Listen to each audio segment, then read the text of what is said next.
बाघमारा के सिजुआ स्थित कतरास क्लब में राष्ट्रीय स्वयंसेवक संघ के शताब्दी वर्ष के अवसर पर सामाजिक सद्भाव के एक महत्वपूर्ण बैठक का आयोजन किया गया। इस बैठक में 23 स्थानों से आई 38 जाति बिरादरियों के 137 प्रमुखों व उनके प्रतिनिधियों ने भाग लिया।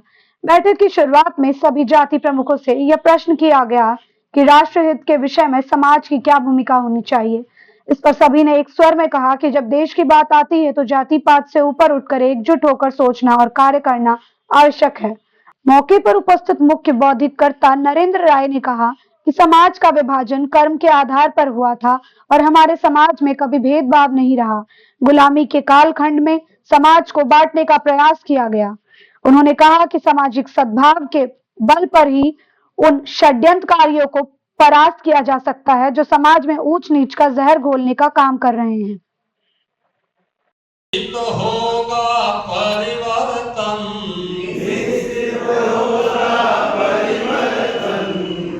सब समाज अंगांग परस्पर, सब समाज धर्म की पुरखों के विज्ञान धर्म की परंपरा का हो वरन, परंपरा का हो वरन, परंपरा का करे वरन, परंपरा का करे वरन। इसमें क्यों लिखा गया है, वहाँ करे है ऐसा मान के चलता है।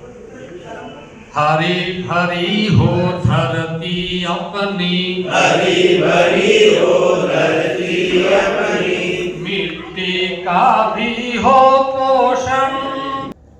समाज पहले कर्म के आधार पर वर्ण में विभक्त था। श्री कृष्ण ने भी बताया है चातुर्वर्णम मया सृष्टम, समाज को 4 वर्णों में मैंने रचा है।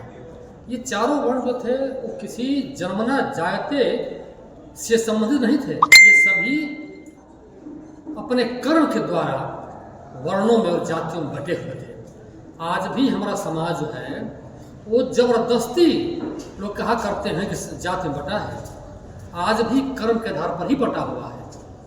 जितने अच्छे व्यवसायी एक अलग जाति होती है, उसमें ऐसा कोई नहीं कि वो कोई छोटे जाति का है बड़े जाति का है। व्यवसायी एक जाति है, अधिकारी की अलग जाति होती है।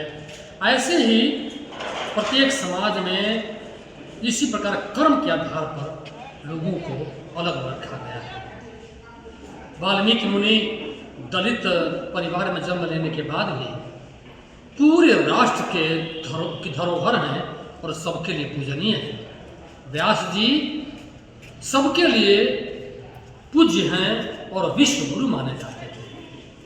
रविदास जी दलित वर्ग के थे, लेकिन राज परिवार की बहू उनकी शिष्या बनी थी। इस प्रकार हम अगर चाहें तो एक होकर के समाज को और राष्ट्र को मजबूत बना सकते हैं। समाज की सबसे छोटी इकाई होती है परिवार।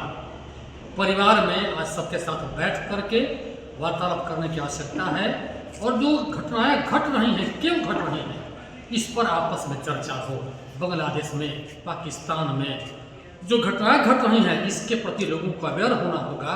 और जिस दिन सबको लग जाएगा कि हम एक होंगे तो सुरक्षित रहेंगे, तो अपना राष्ट्र परम वैभव की ओर आगे बढ़ेगा।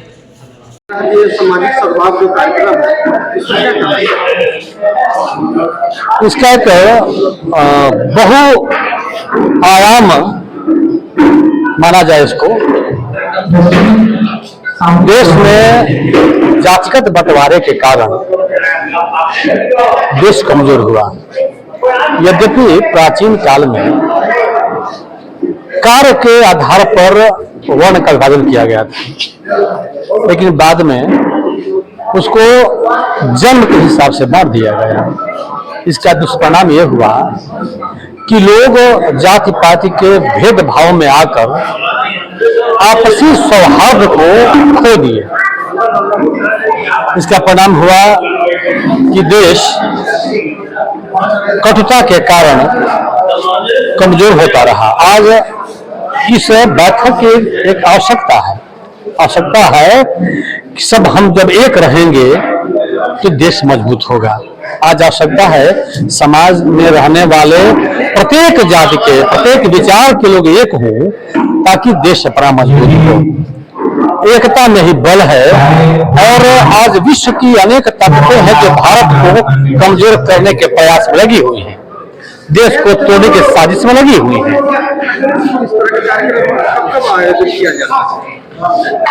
शताब्दी वर्ष में इस कार्यक्रम का आयोजन किया जा रहा है और पूरे भारतवर्ष में यह आयोजन हो रहा है।